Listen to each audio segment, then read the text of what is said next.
पुनः स्वागत है आपका नादी टीवी पर। मैं हूं आपके साथ पारुल और सीधा रुक कर रहे हैं इस वक्त की बड़ी खबर का। लखनऊ से खबर आपको बता रहे हैं, जहां मायावती ने एक्स पर पोस्ट किया है। दूसरे चरण के मतदान में वोट कास्ट करने की अपील की है उनकी तरफ से। दूसरे चरण में मतदाताओं को सोचना होगा, आपके अच्छे दिन तो आए नहीं, उनके बहु प्रचारित लुभावने वादे का क्या हुआ। पहले मतदान करें फिर जलपान करें।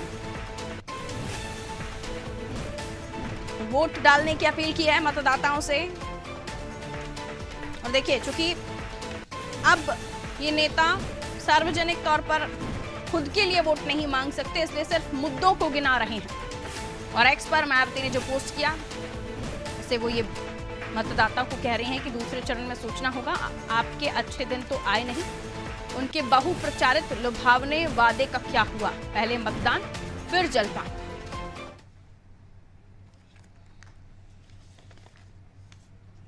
और ये वो ट्वीट आपको दिखा रहे हैं, एक्स पर उनकी तरफ से जो पोस्ट किया गया, उसमें उन्होंने मतदान करने की अपील वोटर से की है।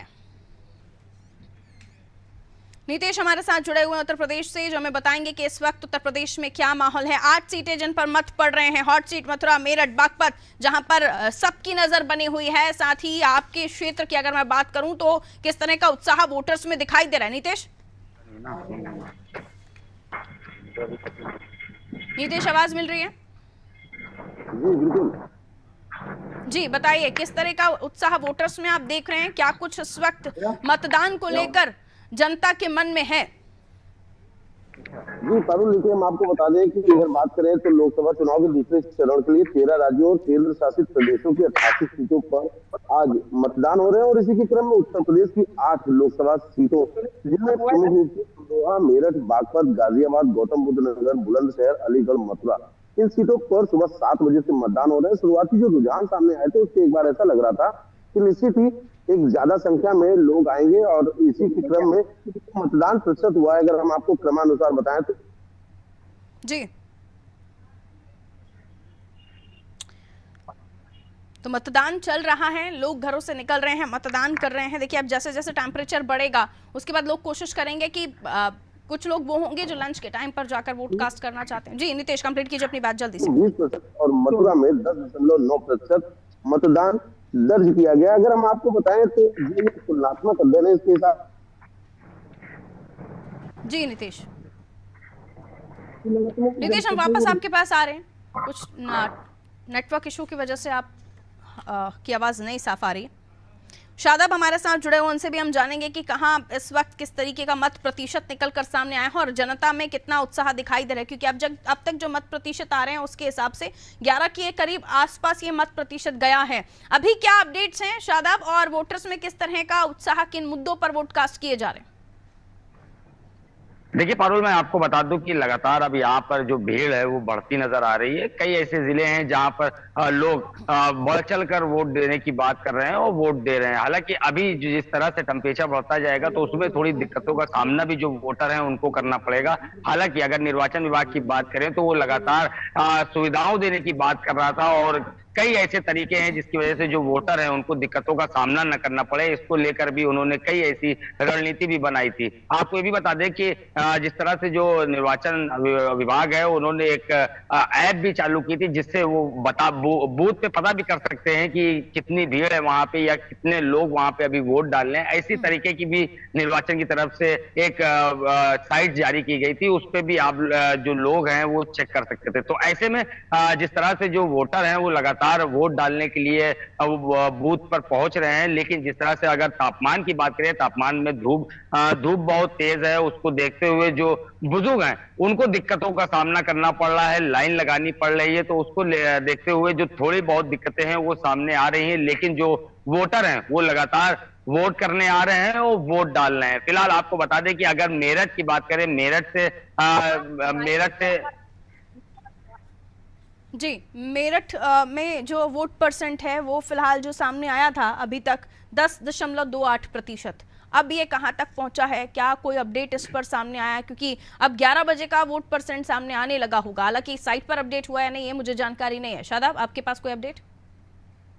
देखिए, अभी इलेक्शन कमीशन की तरफ से कोई ऐसी जानकारी नहीं आई है, लेकिन जब उनसे बात की गई थी तो उन्होंने यही बात कही थी कि अभी थोड़ी देर बाद ही उसको जारी किया जाएगा। लेकिन जिस तरह से मेरठ की बात की जाए, मेरठ में भी जो है वोट प्रतिशत कम नजर आ रहा था। 9 बजे तक का जो प्रतिशत था वो तकरीबन 11% बताया जा रहा था। पूरा कुल जो वोट डाले जा रहे थे तो उसमें 9 बजे तक का जो प्रतिशत है वो 11 पॉइंट कुछ का बताया जा रहा था। तो ऐसे में अभी जो 11 बजे की बात है तो अभी कोई भी ऐसी लिस्ट जारी नहीं की गई है इलेक्शन कमीशन की तरफ से। लेकिन जिस तरह से वोट पड़ रहे हैं जिस उसको तरह देखते का हुए पुरजोर जोश देखा हमने रैलियों में, सभाओं में, उत्तर प्रदेश में अलग अलग नेताओं का पहुंचना, वो जोश या वो उत्साह वोटर्स में नहीं दिखाई दे रहा है। शादाब, इसके पीछे वजह क्या मान रहे हैं? गर्मी है या वाकई वोटर किसी तरह का कोई बदलाव नहीं चाहता, या वो इंटरेस्ट नहीं ले रहा? क्या वजह मानते हैं, क्यों आखिर इतना वोट परसेंट निराशाजनक दिखाई दे रहा है अभी तक का? तो इसके बाद बढ़ेगा तो मेरी प्रतिक्रिया फिर कुछ और होगी।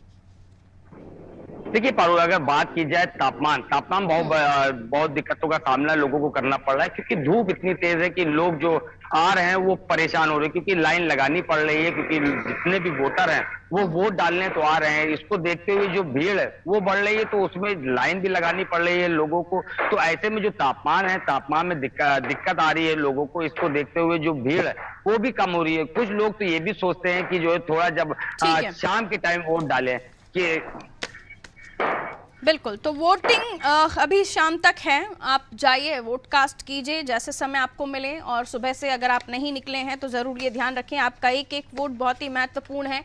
सत्ता के सिंहासन पर किसी दल को बिठाने के लिए, या फिर सत्ता के सिंहासन से किसी दल को उठाने के लिए, या फिर किसी प्रत्याशी को बदलने के लिए, आपकी जो भी चाहत हो, जो भी मुद्दे हो, जो भी परेशानियां हो, उनको लेकर मत तो देना होगा। और इसलिए एक अच्छे नागरिक का कर्तव्य जरूर निभाएं। आगे बढ़ रहे हैं, और भी लोग हमारे साथ जुड़े हुए हैं। गाजियाबाद से राशु मलिक हमारे साथ हमारे सहयोगी बने हुए हैं। गाजियाबाद बहुत ही इंपॉर्टेंट सीट है, क्या कुछ इस वक्त आप देख रहे हैं यहाँ पर? और ये भी जानना मैं आपसे चाहूंगी, गेटवे और ऑफ यूपी किसको फिलहाल गेट खोलकर आशीर्वाद देने वाला है? नाम बता दो इधर। आशु, आवाज मिल रही है आपको?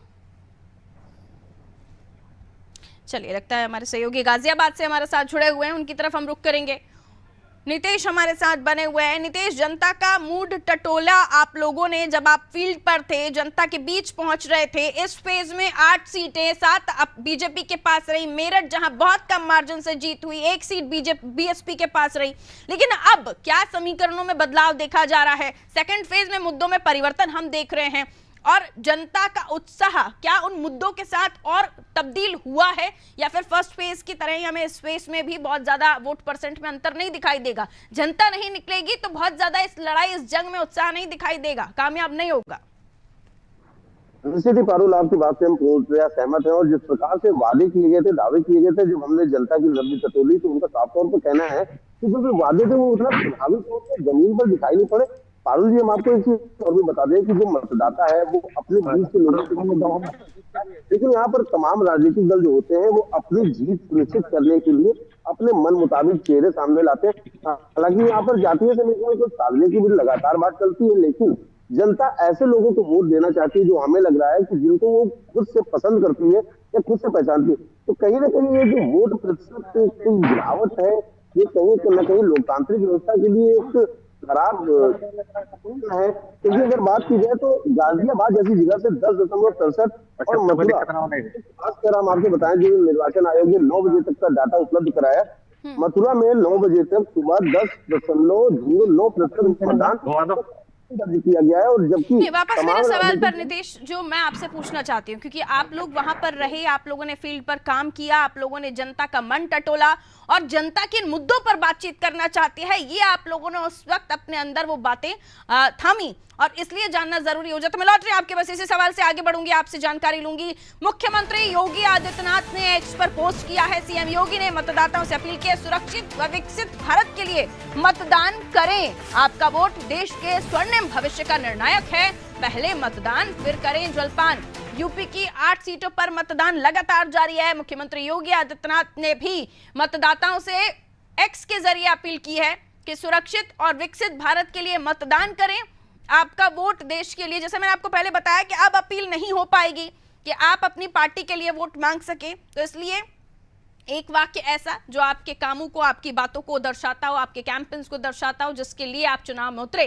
और अब ये कि पहले मतदान फिर करे जलपान। वापस नीतीश की तरफ में जा रही हूँ। नीतीश, जनता का मन टटोला, महंगाई बेरोजगारी का मुद्दा ज्यादा उठा जनता के जहन में, क्योंकि आप सेकंड फेज तक आते आते मंगलसूत्र और संपत्ति कर और भी तमाम चीजें आई जो रही। तो जनता के मन में क्या आकलन किया आपने, किन मुद्दों को लेकर जनता ने ज्यादा बात की?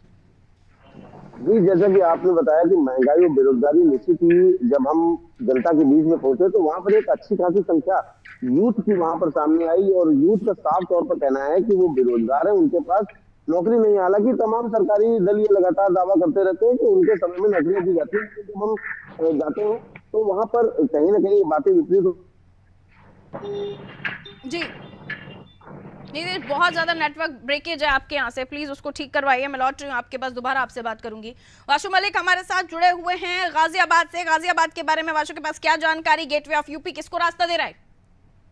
जी पारुल जी, मैं बागपत लोकसभा क्षेत्र से मोदी नगर विधानसभा में हूँ। यहाँ सुबह 7 बजे से लगातार जन मतदान जारी है और आप देख सकते हैं कड़ी सुरक्षा के बीच ये मतदान लगातार जारी है। कौन से बूथ पर इस वक्त आप मौजूद हैं आशु? मैडम जी, मोदी नगर विधानसभा के महर्षि दयानंद इंटर कॉलेज है, वहाँ पर मौजूद है। बिल्कुल, और कतारें दिख रही हैं आपको सुबह से लेकर अभी तक का जो माहौल है उसके मुताबिक? जी मैडम, जिस तरह से अभी मौसम जो गर्मी का माहौल है तो सुबह लोगों का आना जाना काफी था, लेकिन इस समय जो है लोगों का आना जाना बहुत कम हो रहा है।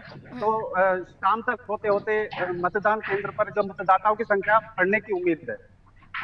बिल्कुल, यानी माना जा सकता है शाम तक ये हाइप पर जाएगा, वेटेज लेगा ये। और मत प्रतिशत मुद्दे अगर मैं आपसे समझूं तो जनता ने गाजियाबाद में किन मुद्दों को लेकर अपने जो कैंडिडेट्स हैं उनको चुना? क्योंकि ये जो धरा है यहाँ पर किशोर पुंडीर साहब, जो कि आपको बता दूं मैं, नंद किशोर पुंडीर साहब, जिनके ऊपर बाहरी का तमगा लग रहा है, और उसके अलावा ब्राह्मण चेहरा डॉली शर्मा ये भी मैदान में है, अतुल गर्ग जिनका क्षत्रिय विरोध कर रहे हैं। तो मुद्दों की बात हो रही है कि प्रत्याशी के चेहरे पर वोट पड़ रहे हैं या सिर्फ मोदी फेस है? जी पारुल जी, मैं आपको बताना चाहता हूँ, क्योंकि हमारी मोदी नगर विधानसभा बागपत लोकसभा क्षेत्र में चली गई है। इस वजह से यहाँ पर जो है रालोद प्रत्याशी और सपा गठबंधन का जो प्रत्याशी यहाँ से उतारा गया है, और बसपा से यहाँ पर परवीन बैसला भी चुनावी मैदान में है। तो यहाँ त्रिकोणीय मुकाबला है बागपत लोकसभा क्षेत्र में। त्रिकोणीय मुकाबला देखा जा रहा है और तमाम जगहों पर स्थितियां कुछ यही बनी हुई है। अमरोहा से हमारे सहयोगी हमें दिख रहे हैं, सुन पा रहे हैं? सनवाल, सुन पा रहे हैं आप मुझे अमरोहा से? ठीक है, मैं लौटूंगी आपके पास आशु। वापस हम शादाब के पास जा रहे हैं। शादाब, जिन मुद्दों को लेकर चर्चाएं हो रही थी, देखिए तमाम ताकत झोंकी, तमाम नेताओं ने अपने तरफ से पुरजोर कोशिशें की। हॉट सीट पर तो ज्यादा हमने देखा कि प्रचार प्रसार करते हुए नजर आए मुख्यमंत्री योगी आदित्यनाथ, लेकिन उत्तर प्रदेश में जनता यूपी के मुद्दों को लेकर वोट कर रही है। जो चुनावी कैंपेन में मुद्दे रहे उनको लेकर वोट कर रही है। बुलडोजर, लाभार्थी, जो खास वोटर वर्ग आया, सारी जात पात छोड़ दीजिए, लाभार्थी का जो फैक्टर आया उसने विधानसभा चुनाव में बीजेपी को काफी हेल्प किया, लेकिन वो लाभार्थी अभी लोकसभा चुनाव में हेल्प कर रहा है बीजेपी की, नहीं कर रहा है। उसके अलावा जो जातिगत समीकरण है जिनको साधते हुए जैन जी भी अब चले गए हैं, तो किसान भी साथ में गया है। तो वो जो किसान गया है वो कितना प्रतिशत बीजेपी को हेल्प करेगा, कितना डेंट किया उसने सपा को, क्या बताएंगे? बिल्कुल, देखिए पारुल, अगर बात की जाए आरएलडी की, तो आरएलडी में पहले तो वो समाजवादी पार्टी के साथ गठबंधन था उनका, लेकिन कुछ ऐसी तकनीकी चीजें आई तो उसको लेकर जो है आरएलडी के चौधरी हैं, उन्होंने, राजेंद्र चौधरी, उन्होंने बीजेपी ज्वाइन किया। उसके बाद ही लगातार वो बीजेपी की तरफ से प्रचार कर रहे थे और उनके प्रत्याशी भी मैदान में मौजूद हैं। तो ऐसे में अगर बात की जाए कि किस मुद्दों को लेकर जो युवा है, युवाओं की अगर बात करें तो युवाओं के लेकर बेरोजगारी को लेकर एक बड़ा मुद्दा था ये, तो उसको लेकर भी लोग जो है इस पे बात कह रहे थे। जब इनसे बात की गई लोगों से तो उनका साफ तौर पर कहना था कि नौकरी की बात तो की जाती थी, लेकिन अगर नौकरी की बात करें तो नौकरी अभी तक लोगों को नहीं मिली। अगर एग्जाम भी दिया जाता था तो उसको लीक कर दिया जाता था। ये सबसे बड़ा फैक्टर यही अभी तक लोगों के में बात की गई है, तो उसमें नजर आया है कि अभी तक कोई भी ऐसी नौकरियां जो सरकार कह रही थी तो अभी तक नौकरियां नहीं मिली हैं। उसको लेकर भी जो लोग हैं, वो वोटर्स हैं, वो नाराज नजर आए थे। लेकिन और कहीं पे भी अगर बात की जाए तो मोदी फैक्टर भी नजर आ रहा है, क्योंकि लगातार अगर बात की जाए, शायद अब रोकूंगी आपको, किन सीटों पर मतदान फिलहाल चल रहा है, क्या समीकरण है, क्या कुछ स्थितियां हैं? उत्तर प्रदेश की कुछ और सीटें जो फिलहाल जिन पर वोट कास्ट किए जा रहे हैं, उनको लेकर हम और भी जानकारी लेंगे। उसके बाद मैं नितेश आपके पास आऊंगी। फिलहाल मुझे नैन्सी की तरफ रुख करना होगा। हमारे सहयोगी दूसरे स्टूडियो से हमारे साथ जुड़ी हुई हैं। क्या कुछ सीटों पर समीकरण, किन सीटों पर कौन चुनावी मैदान में, आइए लिए चलते हैं नैन्सी की तरफ और नैन्सी बताएंगी हमें कि क्या कुछ उत्तर प्रदेश की सीटों पर उन्होंने दिखाया है। ग्राफिक्स के जरिए हम आपको बताएंगे। हमारी टीम ने खास तैयारी की है ताकि ग्राफिक्स के जरिए और भी समीकरण आपको बताए जा सके। Over to you Nancy. आ चुकी है। आज उत्तर प्रदेश में भी लोकसभा के दूसरे चरण का चुनाव शुरू हो चुका है। 7 बजे से ये वोटिंग शुरू हो गई है। अनादि टीवी के जरिए सबसे पहले तो यही अपील आप सभी से कि आप सभी अगर अभी तक घर में हैं, वोट आपने नहीं डाले हैं, तो कृपया कर अपने घरों से बाहर निकलें और अपने अपने मताधिकार का प्रयोग करें। चलिए आइए नजर डालेंगे अब उत्तर प्रदेश की उन सीटों पर जिन पर चुनाव हो रहा है। अमरोहा, जहां मेरठ, गाजियाबाद और बागपत, ये वो कुछ सीटें हैं जिन पर चुनाव चल रहा है दूसरे चरण का उत्तर प्रदेश में। बुलंदशहर, गौतम बुद्ध नगर, अलीगढ़ और मथुरा, कुल मिलाकर ये 8 सीटें हैं लोकसभा की जिन पर चुनाव है। लोकसभा के दूसरे चरण का चुनाव चल रहा है। अमरोहा, मेरठ, गाजियाबाद, बागपत, बुलंदशहर, गौतम बुद्ध नगर, अलीगढ़ और मथुरा, तो ये कुल वो 8 सीटें जिन पर प्रत्याशियों की किस्मत ईवीएम में आज कैद हो रही है। सभी जो मतदाता हैं वो अपने मताधिकार का प्रयोग कर रहे हैं। लोकसभा के इस चुनाव में जो मतदाता हैं वो अपने मताधिकार का प्रयोग कर रहे हैं और ये वो 8 सीटें हैं। 8 सीटों का ये हम आपको ग्राफिक्स के जरिए एक एक सीट का हम आपको बता रहे हैं। आगे हम आपको समीकरण भी बताएंगे कि आखिर इन सीटों पर क्या समीकरण है। तो 2024 में अगर हम यहाँ पर मतदाताओं की बात करें लोकसभा 2024 में, तो महिला मतदाता 7.15 करोड़ हैं। कुल मतदाता यहाँ 15.2 करोड़ हैं। इसके अलावा ट्रांसजेंडर मतदाताओं की अगर बात करें तो 7,705 ये ट्रांसजेंडर मतदाताओं की संख्या है। तो ये कुल मतदाताओं की संख्याओं की हम आपको जानकारी दे रहे हैं ग्राफिक्स के जरिए। जहां पुरुष मतदाताओं की अगर बात करें तो 8.14 करोड़ पुरुष मतदाता। इसके अलावा महिला मतदाताओं की अगर हम बात करें तो महिला मतदाताओं की जो संख्या है वो 7.15 करोड़ है। यानी कि महिला मतदाता यहाँ पर पुरुष के संख्या बल थोड़ी सी हमें कम नजर आ रही है। ट्रांसजेंडर की अगर बात करें तो 7,705 संख्या है ट्रांसजेंडर मतदाताओं की। चलिए आगे हम आपको और बताएंगे कि आखिरकार 2019 में क्या कुछ यहाँ के चुनावी परिणाम रहे थे। एनडीए ने यहाँ 64, बसपा 10, सपा 5, कांग्रेस 1 और अन्य ने यहां पर फिलहाल कोई खाता नहीं खोला था। तो ये 2019 के वो नतीजे हैं जहां आपको बता दें कि 80 में से 64 एनडीए ने जीती थी, 10 पर बसपा का कब्जा था, 5 पर सपा का कब्जा था और कांग्रेस महज 1 पर जीत पाई थी, अन्य 0 पर रही थी। तो ये वो आंकड़े हैं 2019 के। खैर 2024 के चुनाव चल रहे हैं, अभी भी कुछ चरण बाकी हैं, उसमें के बाद स्थिति साफ होगी। 4 जून को नतीजे जब आएंगे तब पता चलेगा कि इस बार जनता ने क्या अपना मत रखा है और जनता ने किसे अपना प्रत्याशी के रूप में चुना है। बिल्कुल, तो फिलहाल वोट परसेंट जो निकलकर सामने आ रहे हैं उस पर भी हमारी नजर बनी हुई है। हर एक सीट पर हमारे रिपोर्टर्स मौजूद हैं जो ग्राउंड जीरो से आपको हर एक जानकारी दे रहे हैं। जनता का मन भी हमने टटोला, उसके अलावा वोटर्स जो मुद्दे जिन पर वोट कास्ट कर रहे हैं उनको भी हमने टटोलने की कोशिश की, लेकिन कई ऐसे वोटर जो फिलहाल साइलेंट हैं और उनको भी हम जानने की कोशिश कर रहे थे। फिलहाल हमारे सहयोगी हमें जानकारी दे रही थी जिन्होंने बताया कि कहां का इलेक्शन हो रहे हैं। उत्तर प्रदेश की 8 सीटों पर चुनाव, 7 बीजेपी के पास, 1 बीएसपी के पास, लेकिन इस बार जनता क्या अपना मत दे रही है, क्या माइंडसेट किया है जनता ने। तमाम मुद्दे हैं जिन पर वोट कास्ट हो रहा है, लेकिन सेकंड फेज के बाद 5 और चरण होंगे जिन पर भी लगातार हमारी नजर होगी। इस मेगा कवरेज के माध्यम से हर बात की अपडेट, हर खबर की अपडेट आप तक दे रहे हैं। फिलहाल छोटा सा ब्रेक, जल्द हाजिर।